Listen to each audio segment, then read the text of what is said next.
Hi everyone, this is Casey, and welcome to House Lorebridge. Today, we're going to continue looking at some characters from the A Song of Ice and Fire series, and see if where they might end up at the end of the books lines up with where they ended up at the end of the HBO show Game of Thrones. Today, our character is going to be Sansa Stark. Sansa Stark was born to Eddard Ned Stark and Catelyn Tully at Winterfell in 286 AC, after Aegon's conquest. She is the second of their true-born children. Now, in her family, she seems to have the best relationship with her mother, Catelyn, and her mentor and teacher, Septa Mordain. She seems to have the most strained relationships in her family with her sister, Arya, and their half-brother, Jon Snow.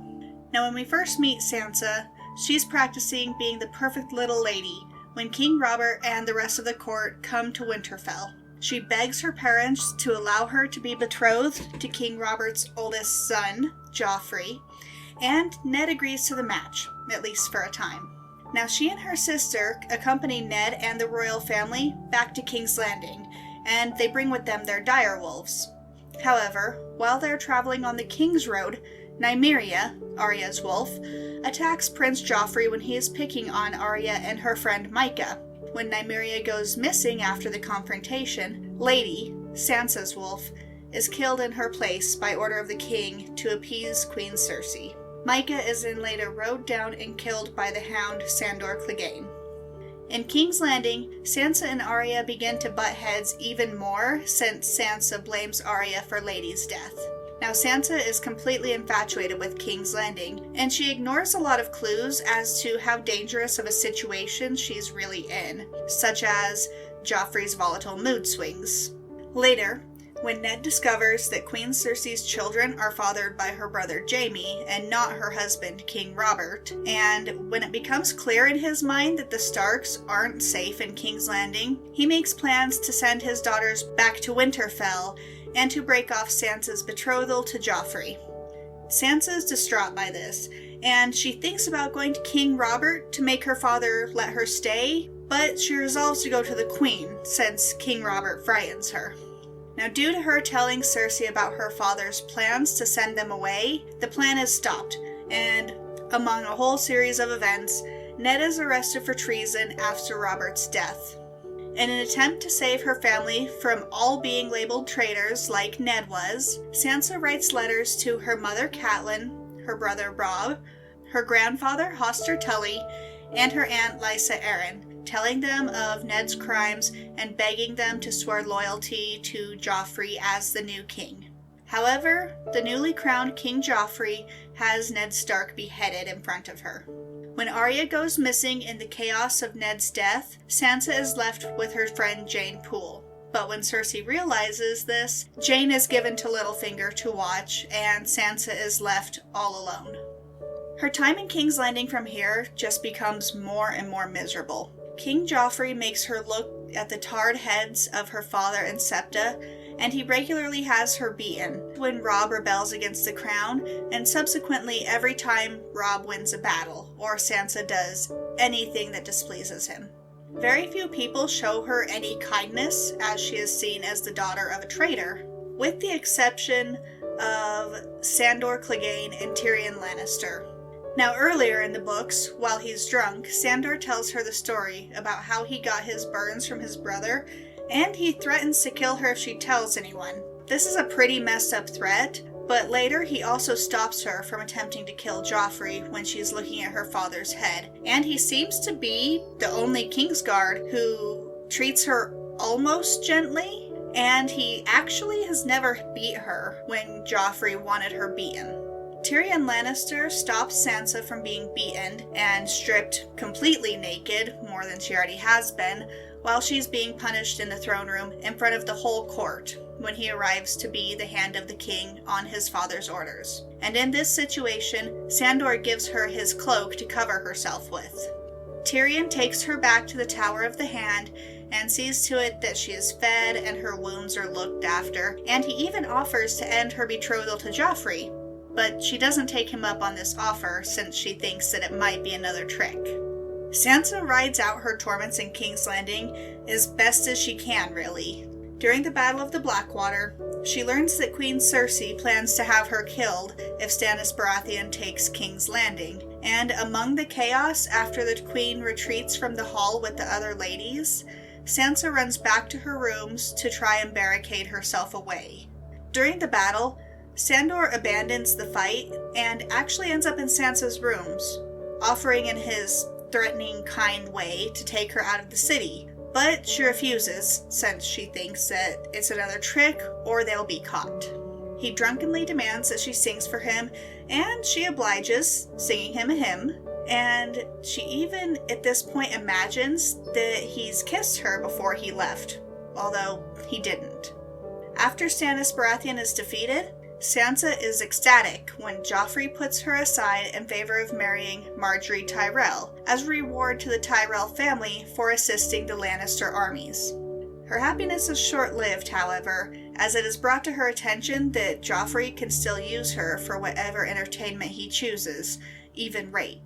Her situation again almost seems to improve after she meets with Margaery Tyrell and Lady Olenna Tyrell, Margaery's grandmother.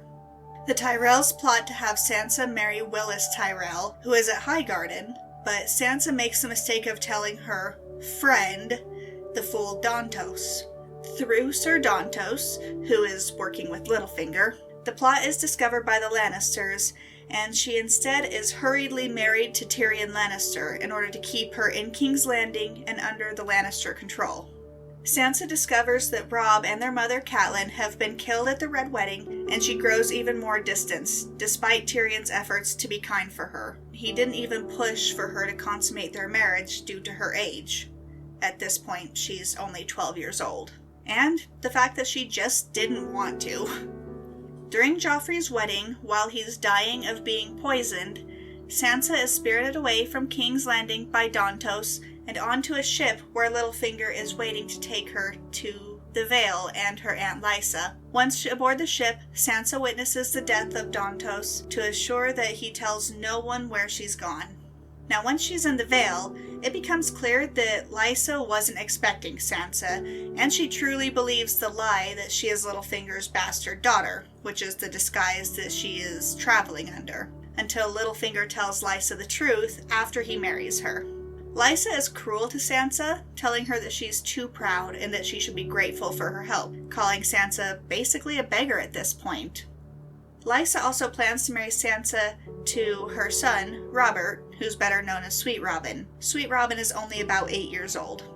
At the Eyrie, Lysa sees Littlefinger and Sansa share a kiss, which was instigated by Littlefinger, and she accuses Sansa of trying to take Littlefinger away from her.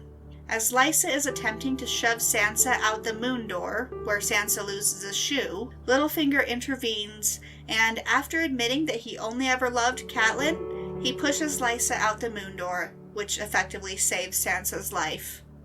Littlefinger then accuses the court singer and Lysa's favorite, Merelion, for her death. Now, currently in the books, Sansa is a pawn being used by Littlefinger in his schemes to take over the Vale. She seems to feel just as helpless as in King's Landing, but she also appears a bit more hopeful about her future. Her newest challenge is to beguile Harry the heir so that he will want to marry her, despite her bastard status. If Sweet Robin were to die without leaving any children, Harry would become the Lord of the Vale. Littlefinger has basically told her that if Harry marries her, then she can come out of hiding and go from being Elaine Stone to Sansa Stark once more. Looking at the pre-released Elaine chapter from The Winds of Winter, Sansa seems to want to believe that Harry might come to love her and treat her well, but she discovers that he is a womanizer. So she ignores him, teases him, and jokes with him in order to get him to ask for her favor in the tournament at the Gates of the Moon, but she denies him. At any rate, she's still waiting to hear word that Tyrion is dead so that she can be remarried without any complications. However, I think Sansa will be able to escape Littlefinger's creepy clutches with the help of the Royce family. I'll link the video for what I think his fate might be in the description box below. Now, as far as Sansa's suitors, let's look at the parallel of the champions at the tourney at Ashford Meadow from The Hedge Knight. Some are pretty obvious, but the last one is a Targaryen. Now, the first is Baratheon. Sansa was betrothed to Joffrey Baratheon from A Game of Thrones through A Clash of Kings, where she is put aside for Marjorie Tyrell. The second is a Tyrell. Sansa hopes to be betrothed to Willis Tyrell, the heir to Highgarden, as a way to escape King's Landing. Unfortunately, this plan is undone by the Lannisters. The third suitor is a Lannister. Sansa is married to Tyrion in A Storm of Swords, but the validity of the marriage is questionable due to the fact that it was never consummated. In some minds, this makes their marriage invalid, but with his disappearance across the Narrow Sea, it remains a complication nonetheless. The fourth is Harding. Harry the Heir is Sansa's next probable betrothal, a scheme devised by Littlefinger, and is seemingly approved by Harry's guardian, Anya Waynwood, in the pre-released Elaine chapter of The Winds of Winter. Now the last is a Targaryen. Now in my mind, I think this is Fagon, or young Griff, who is pretending to be Rhaegar's son, baby Aegon. Now I think this could be a parallel to Valar Targaryen, who was the Targaryen in The Hedge Knight. Valar Targaryen died of the Great Spring Sickness, and currently, Jon Connington, who is Fagon's guardian, has grayscale. Like Valar, Fagon's father, Rhaegar Targaryen, was seen as someone who could have made a great king, at least compared to the Mad King Aerys Targaryen. In The Hedge Knight, Valar dismisses Duncan when his father dies, saying, "He had it in him to be a great king, the greatest since Aegon the Dragon. Why would the gods take him and leave you? Be gone with you, Sir Duncan. Be gone." Now, I'm sorry to any Jonsa shippers out there, but I don't think that Jon is the Targaryen that could be a suitor for Sansa Stark. Currently, Jon is dead at the Wall, and if the theory that he is living a second life inside of Ghost holds true, then I believe that Jon will be more wolf-like upon his resurrection. And I think that Jon's character will actually be more aggressive and less trusting than the Jon that we have seen in the book so far. Not only that, but given their personal history, not to mention the fact that they believe they're siblings, I don't think that Jon would make a try for Sansa's hand. I feel like the ending of the show, where Sansa not only survives the Game of Thrones, but actually goes on to rule without being married, is what could very well happen to Sansa in the books. One of the biggest historical parallels in the book characters is Sansa's parallel to Queen Elizabeth I, who's historically known as the Virgin Queen. Now, some of these parallels include the beheading of a parent due to treason, their physical appearance, both at some point in their life being labeled a bastard, Elizabeth by the Catholic Church, and Sansa in her disguise as Elaine, and both being sexually harassed by an older man who is supposed to be acting as a guardian. And lastly, there are many suitors who will try to get close to them, but never make it very far. Now, there's an essay from the History of Ice and Fire outlining a lot of these parallels, so I will link that below in the description box as well. I also feel that the many lessons that Sansa has learned from other characters while she is growing up have set her up to be able to rule on her own. Lessons ranging from the lies that her mother filled her head with about romance and songs, to the Lannisters' cruelty, Littlefinger's lessons in how to play people, and I believe as the story goes on, she will play her suitors to her advantage without actually having to marry anyone. Now, yeah, Sansa has done quite a few questionable things, but let's remember that in the first book, she's only 11 years old. Not very many of us were too bright at that age, but we learn as we grow up, and unfortunately, we often learn from making mistakes. Although her mistakes got her father beheaded, but I digress. Also, as far as I could find, I don't believe Winterfell has ever had a female rule without being married, just like how Queen Elizabeth ruled England without being married ever in her life. Queen Elizabeth didn't seem to feel the need to marry at the end of the day, and I don't believe that Sansa will either. Sansa knows, just as Elizabeth did, that men will want her for her claim, rather than for anything that she has to offer of herself.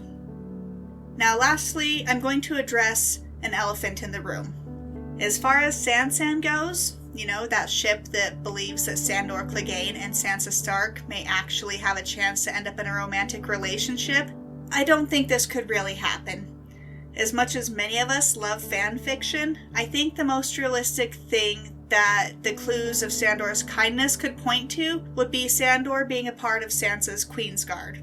One thing that I think points to this, for example, is when Robert Baratheon tells Ned Stark, "Get her a dog, she'll be happier for it," after Sansa's wolf lady is killed. Sandor is referred to as Dog by many people throughout the story, including himself. The Stark children's wolves many times acted as a guard and friend to them, and I believe that if Sandor and Sansa reunite in the story, it will likely be in no more capacity than a highborn lady and a guard. Although this could be a bit complicated due to the unkiss scenario and Sansa believing that Sandor kissed her before he left King's Landing. I believe that if Sansa ends up being a lady or a queen in any capacity, that she will need a few loyal people to protect her, and few people have protected her and been honest with her in quite the same, although pretty harsh, way as Sandor Clegane has. At the very least, I think there's a good possibility that he could die defending Sansa. Now, I'm in agreement with everyone who believes that the gravedigger on the Quiet Isle that we meet in A Feast for Crows is actually Sandor Clegane, and he didn't die when Arya left him in A Storm of Swords. A dog will die for you, but never lie to you. So, these are my thoughts on what might be the fate of Sansa Stark in the books. I think it will be similar to the show as far as her being Queen of the North, or at the very least, the ruling Lady of Winterfell. However, I think her journey there will be very, very different. But what do you guys think? Do you think that Sansa might end up being the ruling Lady of Winterfell, or even Queen of the North? Or do you think that she will even survive the end of the story? Thanks so much for watching, everyone. See you next time.